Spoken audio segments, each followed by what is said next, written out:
I have learned to count a career not in missions, but in mornings that still make sense after the reports are filed.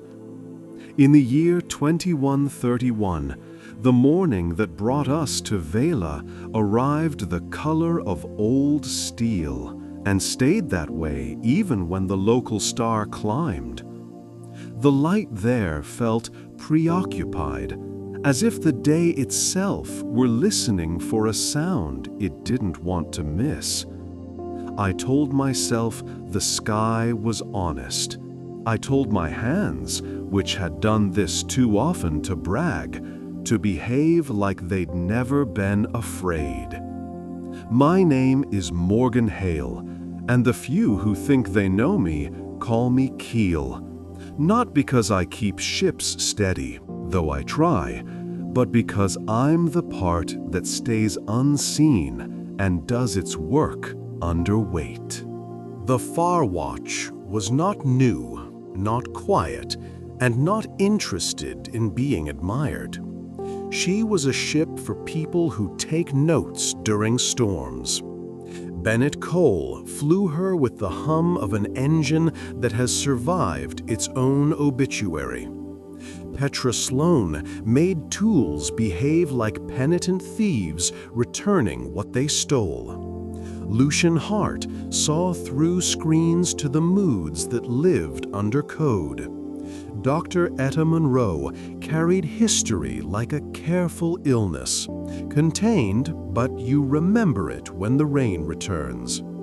Dr. Soren Vale kept bodies honest and grief private until it needed to stand up and be counted. Our learning system, Oriel, listened the way a good library listens, without judgment, with a ledger for what might matter later. We did not come to Vela for heroics. We came because a quiet consortium with an over-polished logo asked for a survey of temporal architecture in situ, their words, not mine, and attached enough funding to prove they thought they were being reasonable. The catalog described a world with weather that respected seasons and cities that respected gravity. In the footnotes, where honesty prefers to live when it can't afford rent, there was a line that made my mouth go dry. Vela has invented local time transit. Not prophecy, not simulation, not the operatic nonsense that burns graduate students. Transit, moving, going, coming back. I had a rule I claimed to believe in. If a planet says it has built a doorway through years, you bring more listening than equipment. We landed on a plateau of weathered glass in a wind that approached from a century behind us, and learned our first lesson before we powered down. On Vela, history has a barometric pressure. You can feel it in the eardrums when a year shifts its weight somewhere you cannot see. The horologium array stood on the horizon like a congregation that had forgotten why it gathered and stayed to honor the forgetting. Pillars, yes, and rings, and lattices of braided alloys none of us had worked with since the war that taught engineers humility. The central span held a reluctant shimmer, like heat caught reading an old book. We stepped through a perimeter that felt not fenced, but asked, and we were answered by a man who looked like a dare to the word eccentric.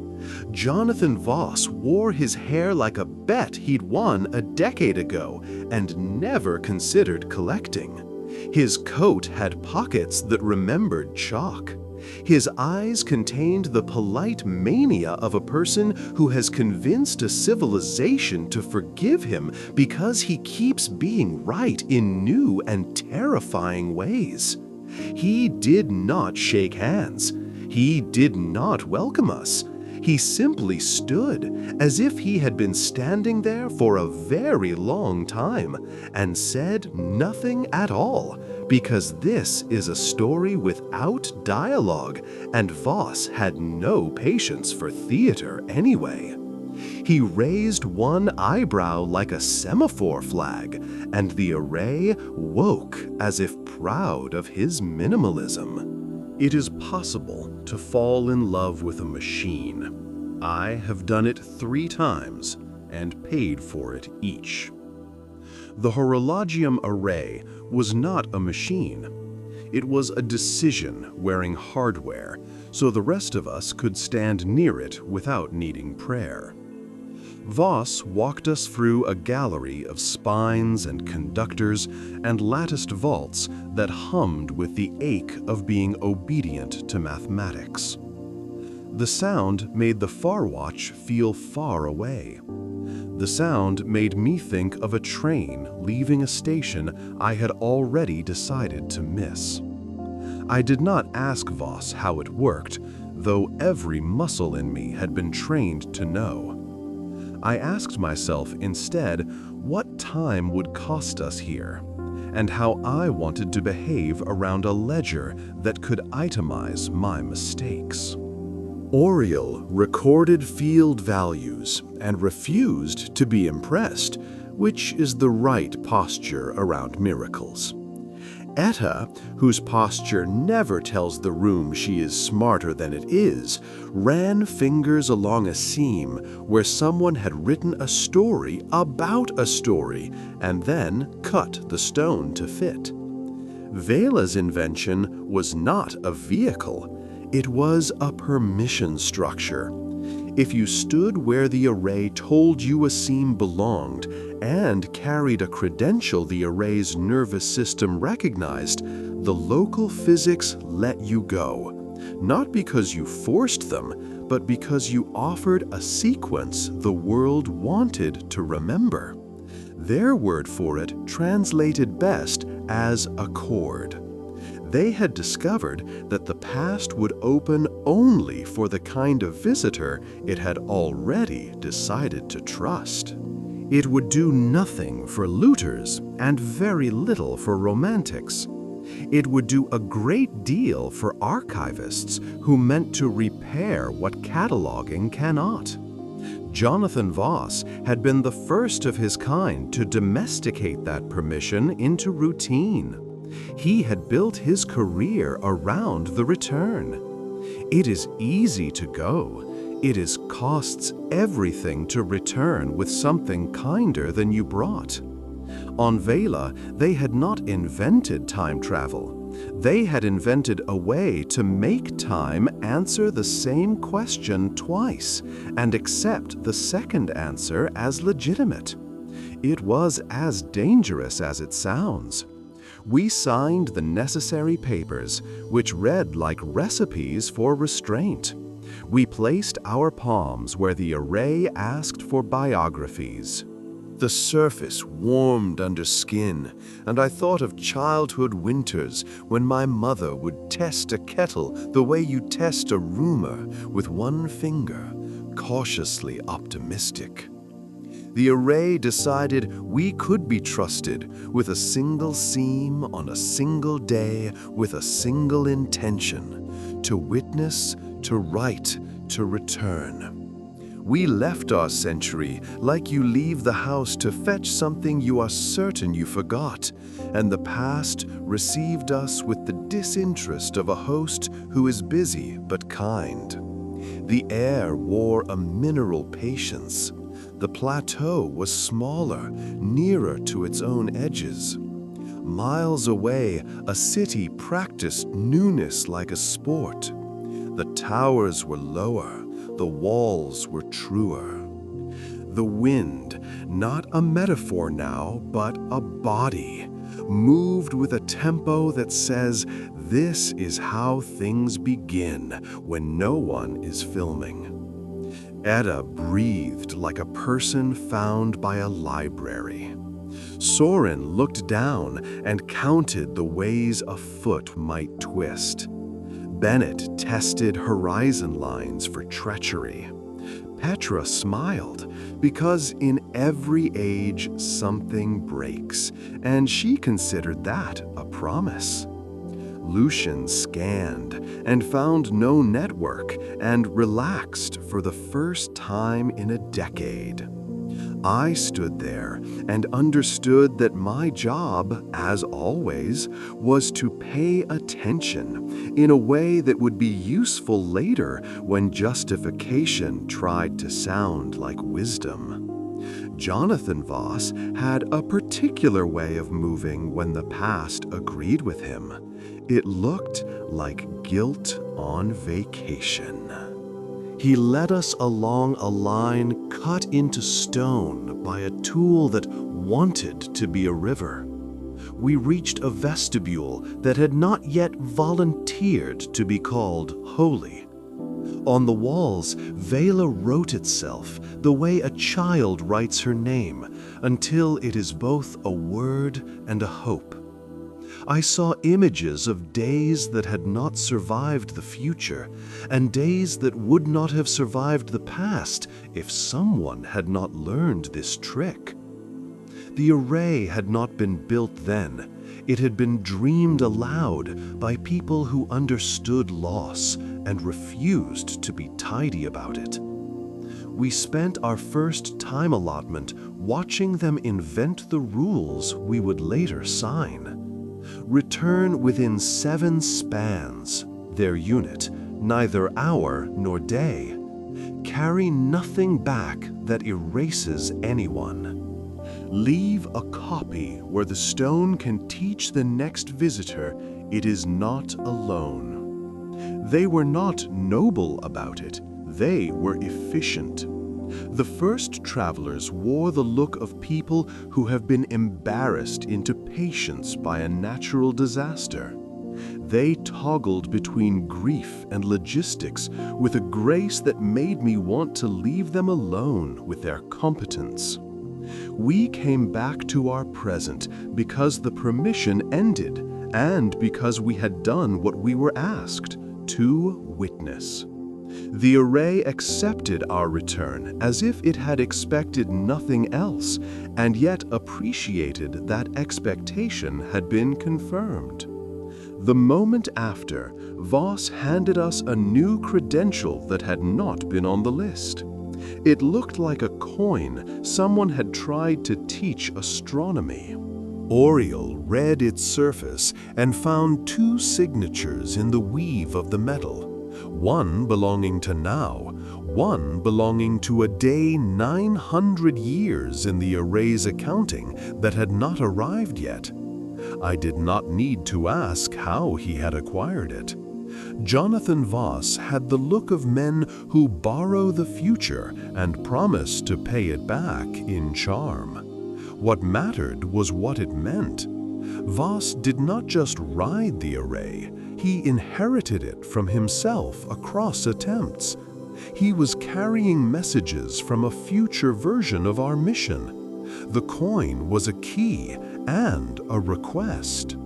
He led us then not outward along the plateau, but down into a chamber the engineers had named the Antechord. The word meant a space where notes gather before they agree to be music. On the floor lay a diagram that remembered a river and had been persuaded to become mathematics. Oriel whispered numerical findings to herself and saved them for when we would have time to pretend we were in control. Petra set a hand on the chamber's seam and felt the shiver that machines give off when they have been instructed to be merciful. Etta found an inscription that repeated a phrase in a circle until it felt like a law. You may carry only what you can describe without pride. Voss placed the coin into an aperture that did not exist until it felt his intention. The wall learned a door. The air learned a contour. The array learned to treat us as locals of a day we had not been to. We went through with the sensation of, oh, that's right, that you get at thresholds designed by adults who trust you to behave and forgive you when you fail. We arrived under a sky that knew more about machinery than decorum. The city had grown impatient with itself and hired height to prove it. Towers implied excellence. Antennas implied attention. The horologium array had been rebuilt 3 times by then, each version less interested in elegance than in output. Vela had industrialized courtesy. I do not say this as praise. We learned very quickly that the invention, this accord with time, had not stayed domesticated. It had become an instrument some factions played for applause. There were markets for moments, weddings rescued from rain, harvests rescheduled to flatter a council, verdicts improved by asking the past to confirm what the judge wished had been said in chambers. Every civilization that discovers a way to apologize to causality learns flattery next. Vela's past owed favors. That debt had the odor of politics.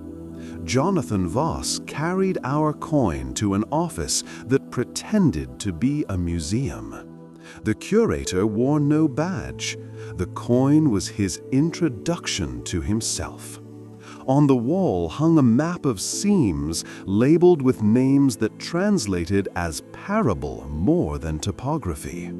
The day the river learned patience, the hour the city stopped pretending, the minute with the wrong witness.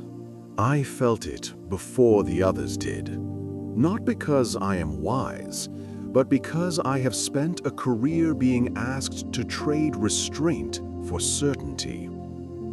The map was wrong in a very specific way. It lacked an origin. Every seam had a story of use. None claimed a story of birth. We followed Voss out of that century as if leaving a party we hadn't been invited to, and were relieved to escape without being photographed. The array received us with a brief hum that suggested it had successfully resisted being abused while we were gone. Bennett, who counts damage like a farmer counts weather, found a hairline crack in one support that had not been there before.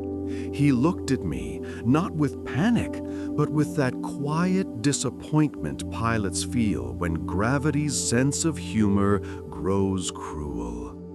Time had a load, and we had been part of it. We went further back next. The credential allowed it, and my better judgments, plural, were tired of being obeyed.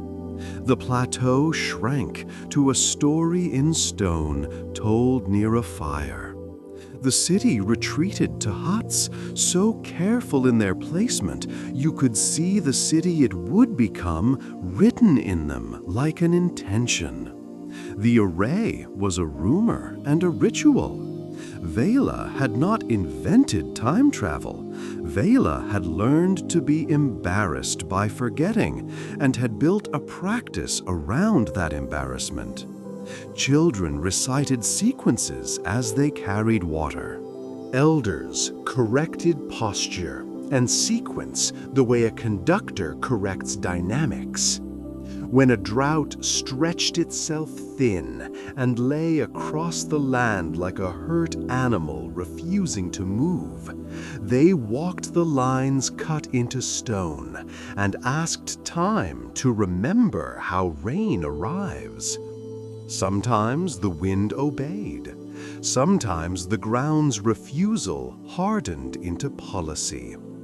We were not welcomed or feared. We were accepted, the way mountains accept weather, noticed, and, if polite, permitted.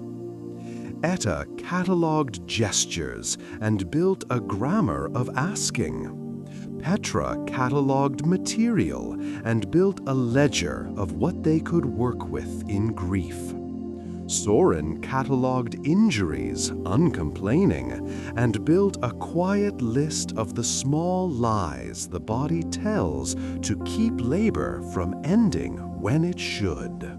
Lucian, having no network, watched the living and realized his instruments worked best when he treated people like math and math like people.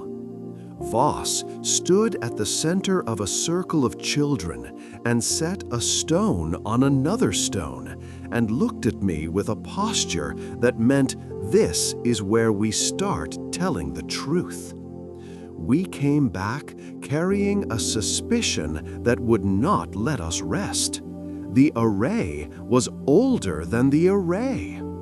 The permission itself had been written into the ground by something that understood the relationship between memory and mercy better than we did. We began to look not at the pillars and rings, but beneath them. Petra found a seam in the plateau where mineral changed its mind.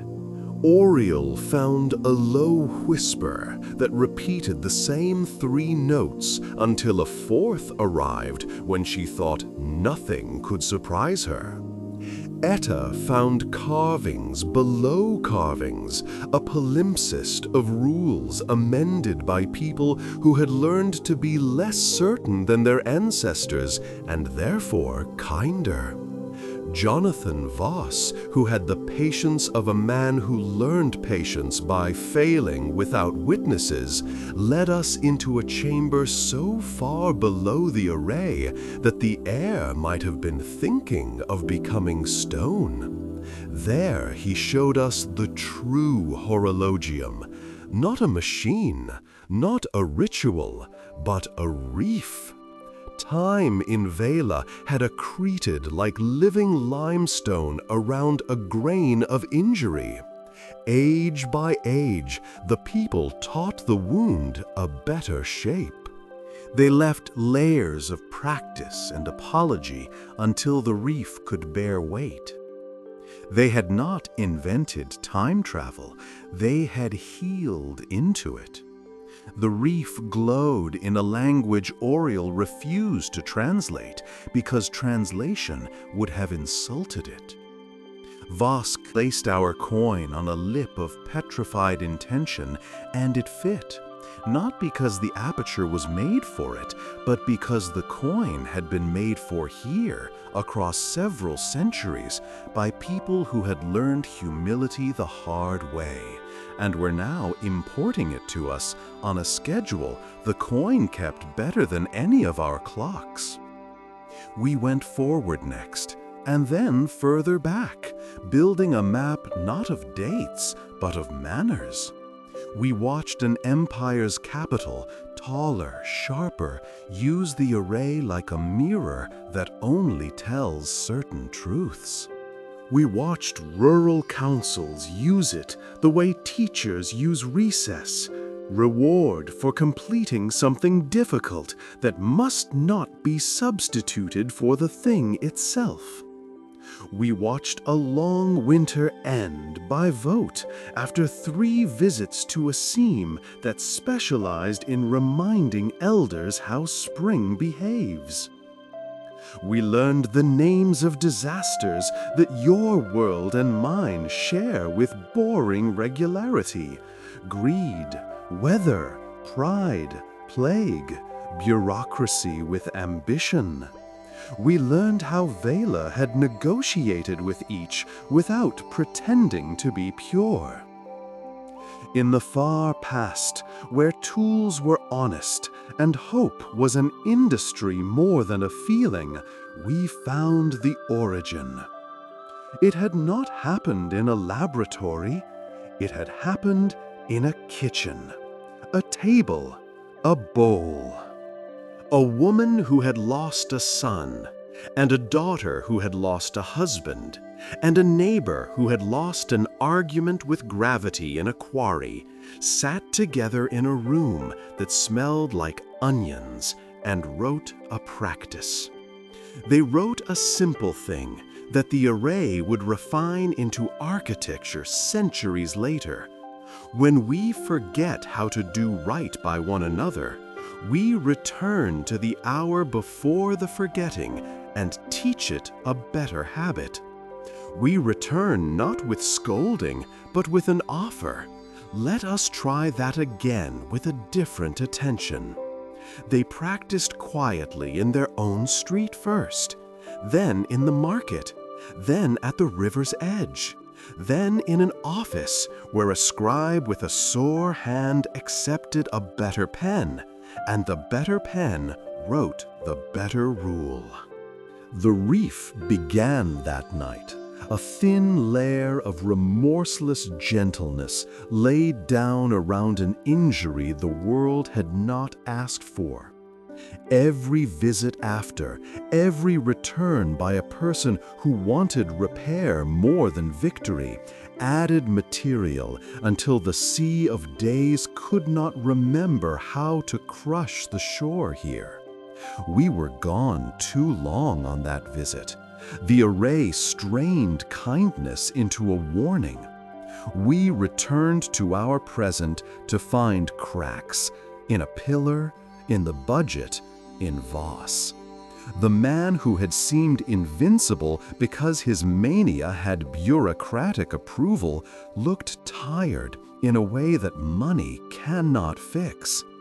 He had been looping himself because he did not trust anyone else to carry the reef's maintenance into the next generation. He had concealed that labor under the glamour of genius. He had done what men like him always do.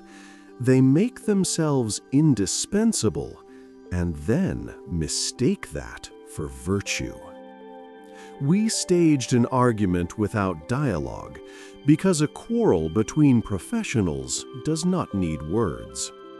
Bennett laid out the flight risk. Petra laid out the mechanical risk.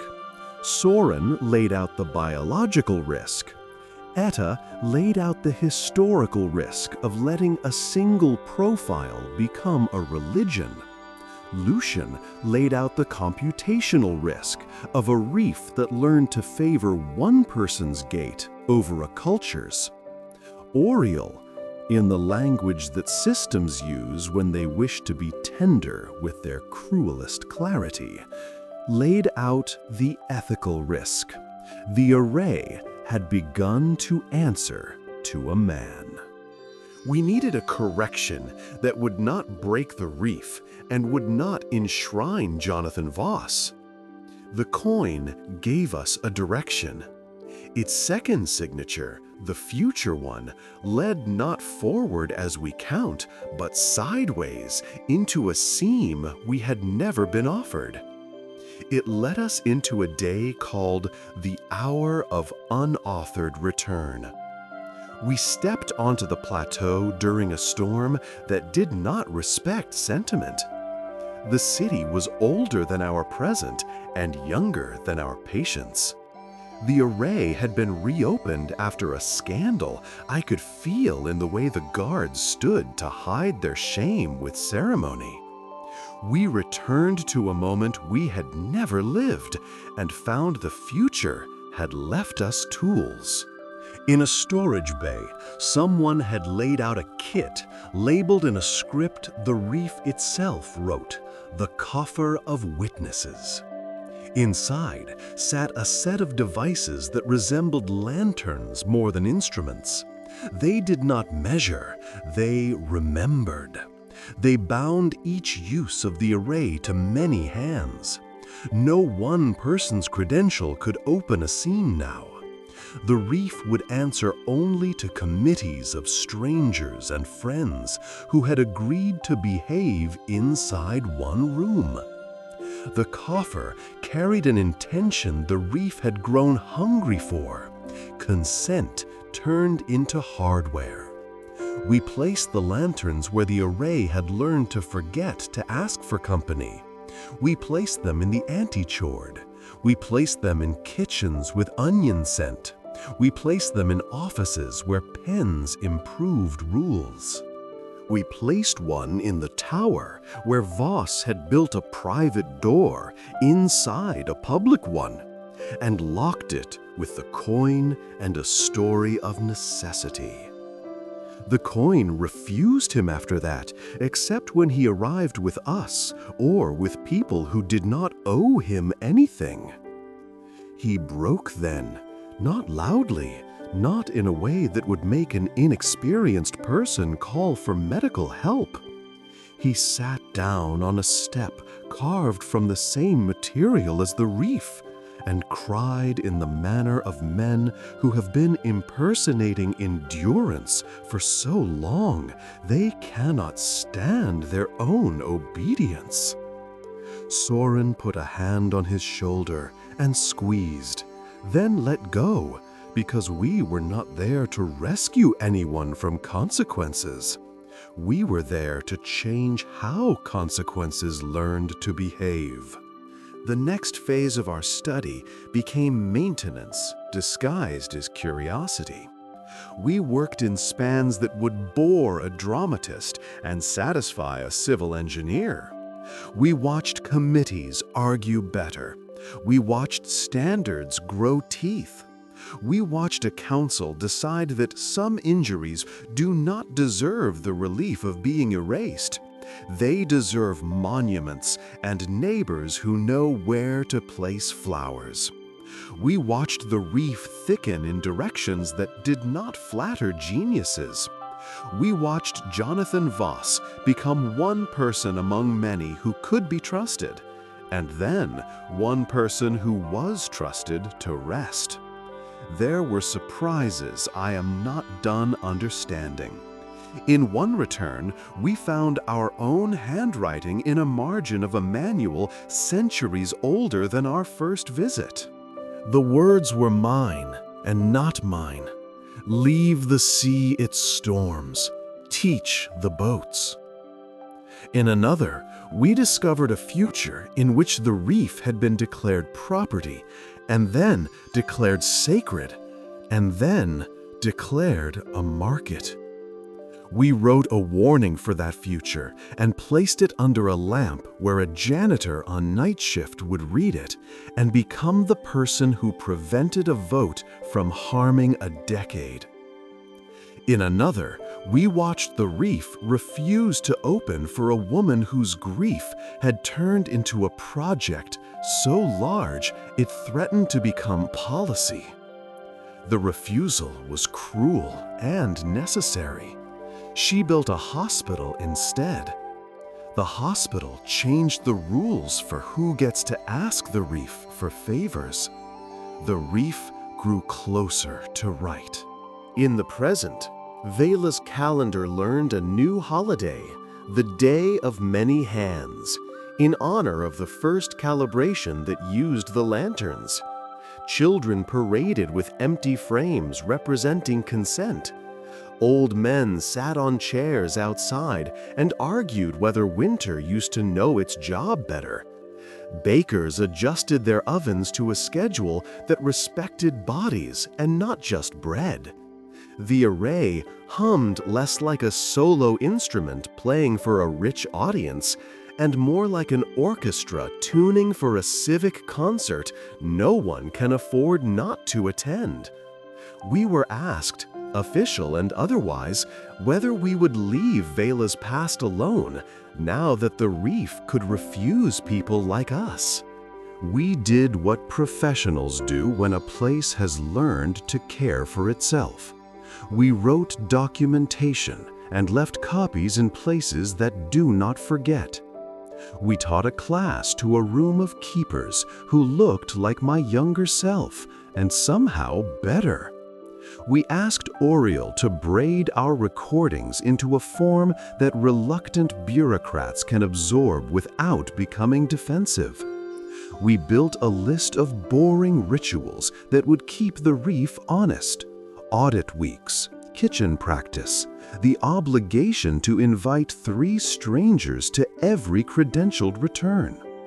Before we left, I asked to visit the kitchen where the reef began. It still existed, though the walls had learned new paint and the table had remembered a different name. The room smelled like onions anyway, because onions are a language you can speak in any century. I stood with my palm flat on the wood and said nothing aloud because vows deserve silence. I promised a thing I do not intend to break, that I will teach any room I enter that repair comes first, that wonders are for the end of the story when everyone is already fed. Jonathan Voss did not come to the pad to watch us go. He wrote a letter in the language of engineers to a future that will need less of his kind.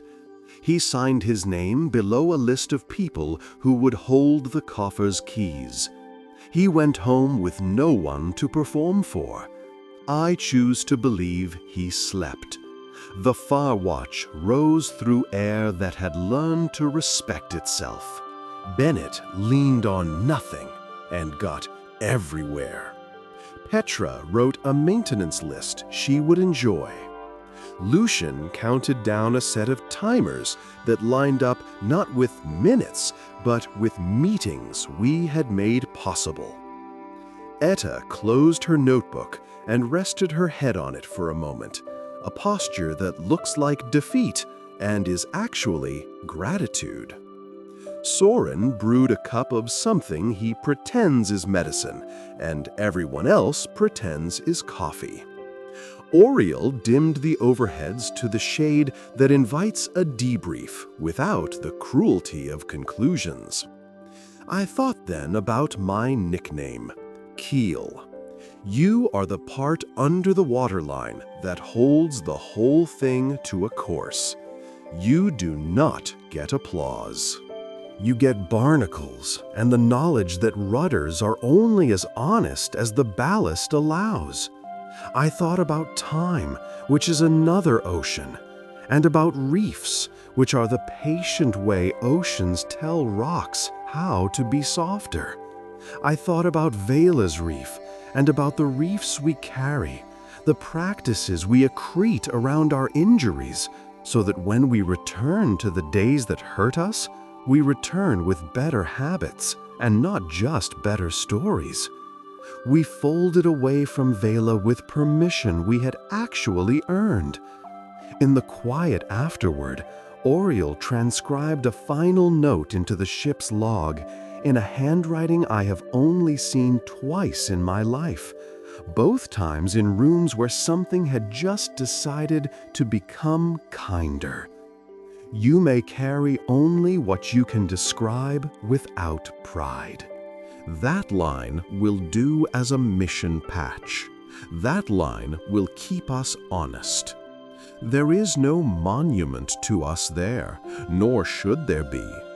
There is a holiday children will not remember us for, and a kitchen that smells like onions in any era, and a reef that will not open for people who have not learned to want something better than victory.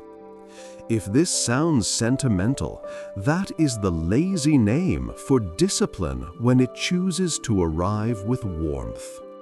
Our consortium, the one with the logo that tries too hard, will receive a report that has more footnotes than adjectives and more procedures than metaphors. It will tell them the truth in a format they can file. Vela is a poor target for extraction and a rich target for imitation. It will recommend that we fund kitchens, not laboratories, committees, not geniuses, lanterns, not coins. It will specify measurements and attach budgets, because good intentions without line items are theater. I will keep a copy of the report for the day when some brave accountant tries to translate it into a policy a city can live in.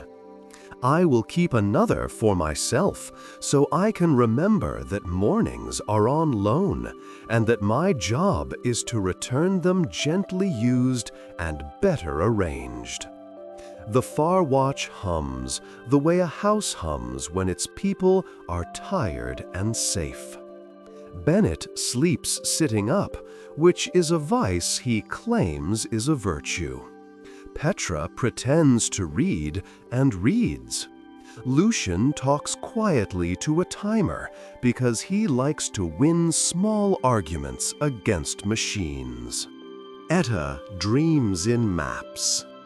Soren sets his cup down where he shouldn't, and I do not scold him because he saves us in ways that do not fit in reports. Oriel keeps the old habit of systems that learned from librarians. She watches the doors so the rest of us do not have to.